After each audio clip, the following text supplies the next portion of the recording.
The rain hammered against the cracked pavement of Ninth Street, and beneath the flickering glow of a dying street lamp sat a man the world had learned to look past. His name was Marcus Webb, though nobody had spoken it aloud in almost a year. He hadn't eaten in 2 days. His hands trembled, not just from the cold, but from a hunger that had become the only constant in his life. And in exactly 7 minutes, a single act of kindness from a total stranger was about to change everything he believed about the world, and about himself. Before we continue, if you believe kindness can still change lives, hit that like button, drop a comment below, share this with someone who needs a little hope today, and subscribe to Hope and Wisdom for more stories that remind us why compassion still matters. Marcus hadn't always been invisible. 3 years ago, he'd been a mechanic with steady hands and a small apartment above a laundromat, saving quietly for a future he could almost picture. Then came the accident, a fall from a ladder at a job that shouldn't have required one, a shattered hip, months of surgeries, and medical bills that swallowed everything he owned. His wife left before the second surgery. His landlord evicted him before the third. By the time Marcus could walk again, he had nothing left to walk back to. The world moved on without him, the way rivers move around stones, and he became just another shape people's eyes slid past on their way to somewhere warmer. That evening, the city was drowning in a cold October rain, the kind that seeps into bones and memories alike. Marcus sat beneath the awning of a shuttered bookstore, his cardboard sign long since dissolved into pulp, his stomach twisting into knots so tight they ached. People hurried by with umbrellas and grocery bags, their faces lit by phone screens, their eyes carefully trained on anywhere but him. He had learned not to expect anything. Expectation was a luxury for people who still had reasons to hope. Then a young woman named Priya Anand stopped walking. She wasn't dressed like someone with money to spare, her coat was thin, her sneakers soaked through, a backpack slung over one shoulder that suggested she was a student rushing between classes or jobs. But something in her stopped when she saw Marcus, something that made her turn back against the current of the crowd. She crouched down to his level, an act so small and yet so rare that Marcus felt his chest tighten in a way he didn't have words for. She asked his name. Not, "Are you hungry?" Not, "Do you need money?" She asked his name, like he was a person and not a problem to be solved or avoided. "Marcus," he said, his voice rusty from disuse. "I'm Priya," she said, smiling like it was the easiest thing in the world. "Come on. There's a diner 2 blocks from here. My treat." Marcus wanted to refuse.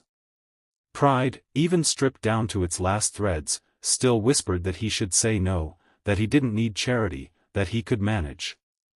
But his body betrayed him, his stomach growled loud enough that Priya laughed gently, not unkindly, and reached out her hand to help him up.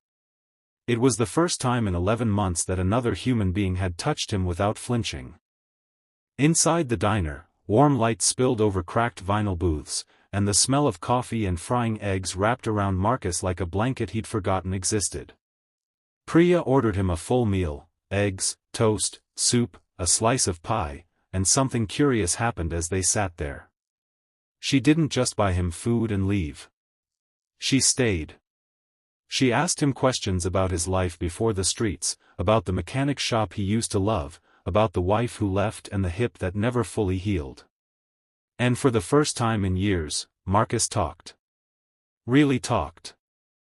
He told her about fixing his first engine at 16, about the smell of motor oil that still comforted him, about how he used to whistle old jazz tunes while he worked. Priya listened like his story mattered, like he mattered, and something long dormant inside Marcus began to stir, not hope exactly, not yet, but the ghost of it. Before she left, Priya did something that would haunt Marcus in the best possible way. She pulled a business card from her backpack, slightly damp at the corners, and pressed it into his palm. Her aunt, she explained, ran a small auto repair shop 3 neighborhoods over, and they were always short-handed, always willing to give someone a second chance if they were willing to work. "Just show up," she said. "Tell them Priya sent you." Then she paid the bill, squeezed his shoulder once, and walked back out into the rain, disappearing into the crowd as quickly as she had appeared. Marcus sat alone in that booth for a long time after she left, turning the card over and over in his trembling fingers, unsure whether to believe that something so simple could hold the weight of an entire future. 3 days later, soaked in the same rain, Marcus walked into that repair shop. His hands shook as he introduced himself, as he said Priya's name like a password to a life he'd almost forgotten was possible. The owner, a gruff but kind-eyed man named Elias, looked him over, asked him to identify a few tools, and watched something flicker back to life in Marcus's eyes when he held a wrench again. Elias gave him a trial shift. That trial became a week. That week became a job, then a small room above the shop, then, slowly, painstakingly, a life rebuilt one bolt and one paycheck at a time. If this story touched your heart even a little, please take a moment to like this video, leave a comment sharing your thoughts, and share it with someone who might need a reminder that kindness still exists. Your support means more than you know, and it helps stories like this reach the people who need them most. Before we close, if you're watching this today, comment the word "hope" below, just to remind each other that we're not as alone as we sometimes feel. Today, Marcus Webb owns that small repair shop. Elias retired 2 years ago and handed him the keys, telling him he'd never seen anyone work as hard to earn a second chance.